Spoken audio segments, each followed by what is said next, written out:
এখন তুমি আমায় দেখো, আমার জীবন দেখো, আমি ক্লাসে লাস্ট হয়েছি তো কি হয়েছে? আমার জীবনে আমি কি ফার্স্ট হয়ে গেছি? কেমন জামাই পাইছি? তুমি যাই তো কইতেছি, কইতেই দিলি না তুই। মানে কেমন আছো আম্মা? আমি ভালো আছি খারাপ। আমি তোর চেহারা দেখবো কি মা? তোর জিজিকে শোনা হয়ে গেল মা। মনে হচ্ছে ভালো আছো, তোর কি জিজ্ঞেস করবো কেমন আছো? কতদিন তোমার দেখি না আম্মা, 1 মাস হয়েছে, কিন্তু আমার কাছে মনে হচ্ছে কি 100 বছর হয়েছে আমি আমার মারে দেখি না। একটু গ্রান্ডার নেই আম্মা। আল্লাহ, মা তো মাই। বাঁচাই রাখো, বাঁচাই রাখো। কতদিন তোমার দেখি না আম্মা। তো আম্মা, আপনার শরীরটা এখন কেমন? ভালো আছে না? এই মুহূর্তে খুব ভালো আছে আব্বা। তাই বয়স হয়ে গেছে তো, মাঝে মাঝে তো একটু। না আব্বা তখন বলতেছিল যে আর কি, ওই যে ওই দিন ফোন দিয়েছিলাম যে আপনার নাকি প্রেশার কন্ট্রোলে নাই, আপ ডাউন করতেছে, খালি উঠা নামা করতেছে আর কি।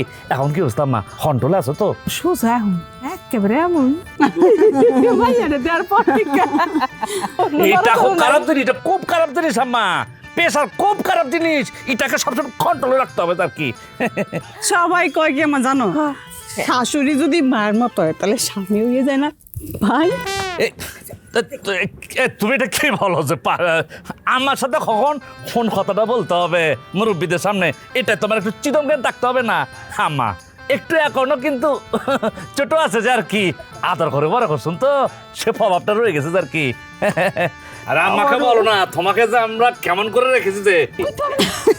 কইতে হবে না জামাই বাবা, যে কইতে হবে না, একেবারে সন্দেহ ছাড়া 100তে 100 ভালো আছে। তোর লেগে একটা কথা আছে, ওই যে তোর বান্ধবী জন্য কে ছিল না সবসময় আব্বা স্যার একটু প্রাইভেট কথা কইতেছি, 1 মিনিট। ঠিক আছে আম্মা, ঠিক আছে ঠিক আছে, আমি বুঝতে পারছি আম্মা। মুখে দিলেই জাদু, গোলমার্ক চকোলেট, জাদু মাখা শাক। ওর মা আসতো না, চটং চটং মাইয়া ফার্স্ট হইতো, একাতে রেজাল আর একাতে মিষ্টি না কইতো। এই যে আমার জন্য কি বাংলা ইংরেজি এত এত পাই। আম্মা ধরো না, বাদ দাও। এখন তুমি আমায় দেখো, আমার জীবন দেখো, আমি ক্লাসে লাস্ট হয়েছি তো কি হয়েছে? আমার জীবনে আমি কি ফার্স্ট হয়ে গেছি? কেমন জামাই পাইছি? তুমি যাই তো কইতেছি, কইতেই দিলি না তুই। আমার যে মিষ্টিটা খাওয়াইতো, বিশ্বাস করে আমি খাইতো, আমার মনে হচ্ছে বিষ যাইতো। যে জন্য তোর কথাটা কইলাম, ওই যাওয়ার সময় বাড়ির সামনে দিয়ে একটা লেড়া দিয়ে যাবি আর কি। আম্মা, আপনি যে কোন প্রাইভেট কথা বলছেন সেটা আমি বুঝতে পেরেছি যে আর কি। আমি কে? আপনাদের অনের অনলি জামাই, হ্যাঁ, শামসু শামসু। আপনাকে আমি একটা স্টোরি শোনাচ্ছি যে আর কি। আমি যখন ক্লাস 5-এ পড়তাম আম্মা, আমি একটু পিছনের টুলে বসতাম আর কি, পড়াচুরি করতাম তো, একটা দুষ্ট ছিলাম তো আম্মা। কিন্তু আমার ক্যাপ্টেন সামনের টুলে বসতো, স্যার যখন কোনো প্রশ্ন জিজ্ঞেস করতো টাস করে দাঁড়িয়ে যেত, সব প্রশ্ন উত্তর দিয়ে দিত। আল্লাহর কি লীলা খেললাম মা, আজকে সে কোথায় আর আমি কোথায়। সে এখন বাজারে চার দোয়ান করতেছে আর কি, আর আমি শামসু মাশাল্লাহ কত বড় চাকরি করতেছে যে, মাসে 40,000 টাকা বেতন পাচ্ছে যে। এখানে শেষ না আম্মা, এক্সট্রা ভাবে মনে করেন যে কমসে কম আরো 3 লাখ টাকা পাচ্ছে যে আর কি আম্মা। মা